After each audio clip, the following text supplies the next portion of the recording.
बारिश की हल्की बूंदें खिड़की से टकरा रही थीं। घर की पुरानी दीवारों में एक अजीब सा सन्नाटा था। बाहर की दुनिया तेज चल रही थी, पर इस घर में वक्त जैसे थम सा गया था। संध्या एक मध्यवर्गीय परिवार की सीधी सादी बहू पिछले 4 सालों से इस घर की बहू थी। शादी लव मैरिज थी। अर्जुन से वो कॉलेज में मिली थी। दोनों में प्यार हुआ था, लेकिन अर्जुन की माँ यानी उसकी सास सावित्री देवी इस रिश्ते से खुश नहीं थी। शादी के बाद सास बहू में वो अपनापन कभी नहीं आया। सावित्री देवी हर बात में नुक्स निकालती और संध्या चुपचाप सहती जाती। लेकिन संध्या के दिल में कोई शिकायत या शिकवा नहीं था। वो सिर्फ एक इंसान को खुश देखना चाहती थी, और वो था उसका पति अर्जुन।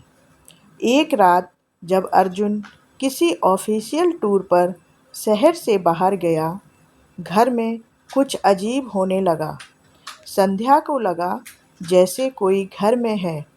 उसने जब कमरे की लाइट जलाई तो देखा सावित्री देवी जमीन पर गिरी हुई थी।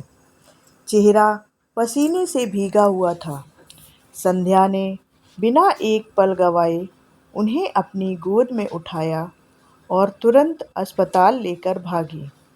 डॉक्टर ने बताया यह हार्ट अटैक था, और अगर 5 मिनट की भी देरी होती तो शायद जान बचाना मुश्किल था।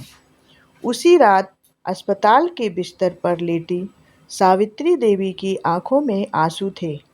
पहली बार उन्होंने संध्या का हाथ पकड़कर कहा, आज तूने साबित कर दिया कि तू सिर्फ मेरी बहू नहीं, मेरी बेटी से भी बढ़कर है।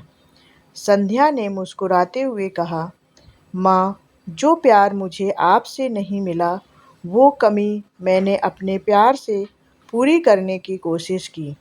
बेटी बनना मेरा हक नहीं, लेकिन माँ को बचाना मेरा फर्ज था।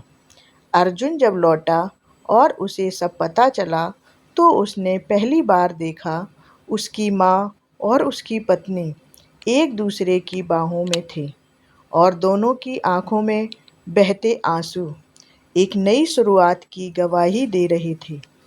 वक्त बीतता गया, और अब सावित्री देवी हर किसी से गर्व से कहती है, मेरी बहू नहीं, मेरी बेटी है संध्या, और मैंने उसे नहीं, उसने मुझे बदल दिया। ऐसी ही कहानियों के लिए मेरे चैनल को सब्सक्राइब करें। धन्यवाद।